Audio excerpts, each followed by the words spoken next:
आदमी वक्त के हाथों मजबूर होकर अपने आप को बदलता है, लेकिन कभी कभी वो इतना बदल जाता है कि उसकी पहचान उससे छिन जाती है। नमस्कार, मैं senior inspector Rajesh Jadhav crime petrol Dastak के आज के इस भाग में आप सबका स्वागत करता हूँ। आज मैं आपको उस केस के बारे में बताने जा रहा हूँ जो पिछले साल मेरे पास आया था जब मैं मुंबई के चारकोप पुलिस स्टेशन में पोस्टेड था। इस केस में भी इस माया नगरी ने एक आदमी को इतना परेशान कर दिया कि सबसे पहले उसकी किस्मत, फिर उसके अपने और उसकी जान तक उससे छीन ली। क्या करते हो दादा? इतना काम किया आपके साथ, एक बार डायरेक्टर सर से मिलने दो ना, काम की बहुत जरूरत है। रमेश, तुझे समझता नहीं है। अरे ऐसे नहीं मिल सकते। 2 मिनट बस, 2 मिनट। अरे दादा, उसका ड्रेस लेके जाओ ना। चलो यहाँ से, चलो। ये हाथ कैसे लगाया? जब काम था ये आगे पीछे भागता था, अब धक्का मारता है। रमेश, गुंडागर्दी मत कर, जा यहाँ से। हाँ, जा रहा। आज काम नहीं है ना, अपना टाइम भी आएगा, देखना, सबको देखेगा मैं। बाप रे बाप, इतना गुस्सा। और नहीं तो क्या, ये अपनी इंडस्ट्री है, इनके साथ इतना काम किया मैंने, आज काम नहीं तो रंग दिखा रहे साले। चाय पिएगा? ये ले। नाम क्या है तेरा? रमेश। तेरा? नाज। देख, ज्यादा टेंशन नहीं लेने का। इस इंडस्ट्री में कभी काम है तो कभी नहीं है। एक्टिंग मेरा पैशन है, सब कुछ छूट गया इसके चक्कर में। अपना नंबर दे, कहीं भी कुछ होएगा तो मैं तेरे को बताऊं। पक्का? ये कौन? एकदम हीरो लग रहे हो। हाँ, तुझे तो मैं हमेशा हीरो लगता हूँ। अरे देख, फोन है। अनाज बोल।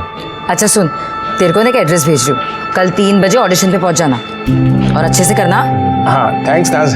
हाँ सुन ना नाज, मैं बाद में फोन करता हूँ। हाँ चल भाई, ऑल द बेस्ट। ठीक है, ओके थैंक्स।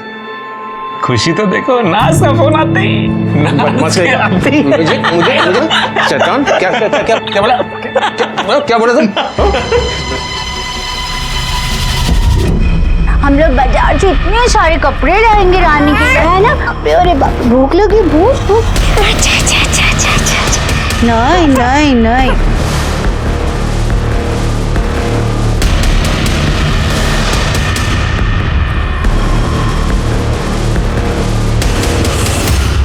ये एड्रेस है, 2:30 बजे इंटरव्यू के लिए चले जाना। पापा, मैंने आपको पहले भी कहा कि मुझे प्यून की नौकरी नहीं करनी है।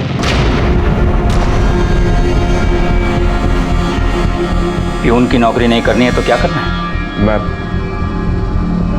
एक्टर बनना चाहता हूँ। एक्टिंग करेगा? मिल रही है तुझे एक्टिंग?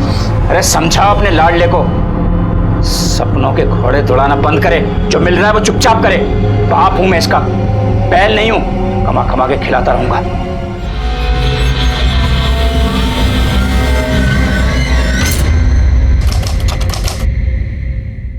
संभल के। पक गया हूं मैं, कुछ भी अच्छा नहीं हो रहा। तू कितना पागल है ना, कितनी टेंशन लेता है तू। वो तुम्हें सुना नहीं? टेंशन लेने का नहीं बॉस, देने का, समझा? तू हमेशा मुझे एनकरेज करती है, इसीलिए मुझे तू अच्छी लगती है बहुत। क्या कह रहा है तू? यही कि मैं तुझसे प्यार करता हूँ। ना मत बोलना नाज। अरे नाज मैडम, आपका शॉट रेडी है, सर बुला रहे जल्दी। हाँ आ रही हूँ, आती हूँ।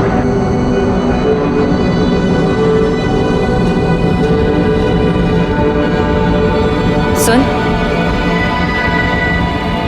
तूने आज तक इस सीरियल की शूटिंग सिर्फ बाहर से देखी है ना, आज अंदर से दिखाती हूँ। आजा। समझ में आ गया? हाँ रेडी करें? हाँ जी। Okay, roll, action. हाय हाय, बड़ा चांद सा बेटा है हुआ है तुम्हें, मैं पूरा नेग लूंगी। हाँ कट कट। क्या हुआ? यार इसको बाहर निकालो। और वो सुंदर वाली आई नहीं अभी तक? आ गई सर, आ गई। अरे तुम यहाँ क्यों खड़ी हो, जाओ ना फ्लोर पर। जी जी सर। यही हूं मैं, अब